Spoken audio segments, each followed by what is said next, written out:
చిత్తూరు జిల్లా పలమనేరులో senior judge Adinarayana Reddy, junior judge Likhitha media సమావేశం నిర్వహించి జూలై 5న జరగనున్న జాతీయ లోక్ అదాలత్ కార్యక్రమాన్ని ప్రజలు వినియోగించుకోవాలని పిలుపునిచ్చారు.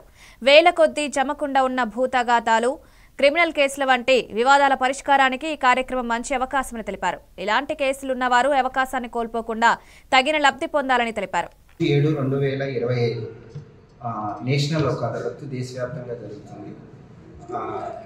మనకేంటంటే ఇక్కడ పలమనేరులో కూడా నేషనల్ లోక్ అదాలత్ పలమనేరు కోర్టు కాంప్లెక్స్లో 2 బెంచ్ల్లో జరుగుతుంది. First bench junior civil judge గారు, సెకండ్ బెంచ్లో సీనియర్ సివిల్ జడ్జి గారు, ఇలా 2 బెంచ్లు జరుగుతుంది. అన్ని కాంపౌండబుల్ కేసెస్, క్రిమినల్ కేసెస్, అలాగే అన్ని సివిల్ కేసెస్, అలాగే పిఎల్పీలు ఉన్నాయి. ఇంకా రిమైనింగ్ లోక్ అదాలత్లో డిస్పోజ్ అవ్వగలిగే అన్ని కేసెస్ కూడా మనం ఈ లోక్ అదాలత్లో పరిష్కరించుకోవచ్చు.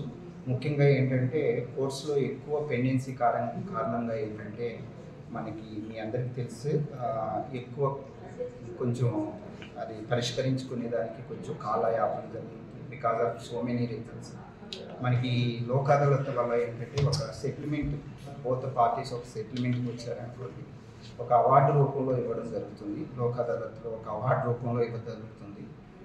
రెగ్యులర్ కేసెస్లో ఏంటంటే ఒక జడ్జిమెంట్ వస్తే ఆ జడ్జిమెంట్స్కి అప్పీల్ కానీ అక్కడి నుంచి హైకోర్టుకి అప్పీల్, అలాగే సుప్రీంకోర్టుకి అప్పీల్ అలా ఉంటుంది. కానీ ఇక్కడ అవార్డు రూపంలో పాస్ అయిన అవార్డులు ఏంటంటే ఎలాంటి అప్పీలబుల్ అవార్డ్స్ కాదు. అక్కడితో ఒక సమస్య పూర్తిగా పరిష్కారం అవుతుంది.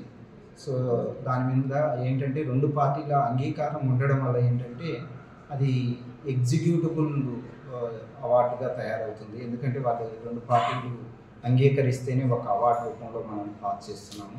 ఈ అవార్డు ఎలాంటిదంటే జడ్జిమెంట్ డిగ్రీలతో ఈక్వాలిటీ ఉన్న అవార్డ్స్ ఇది. అది కోర్టు బెంచ్లోనే పాస్ చేస్తారు.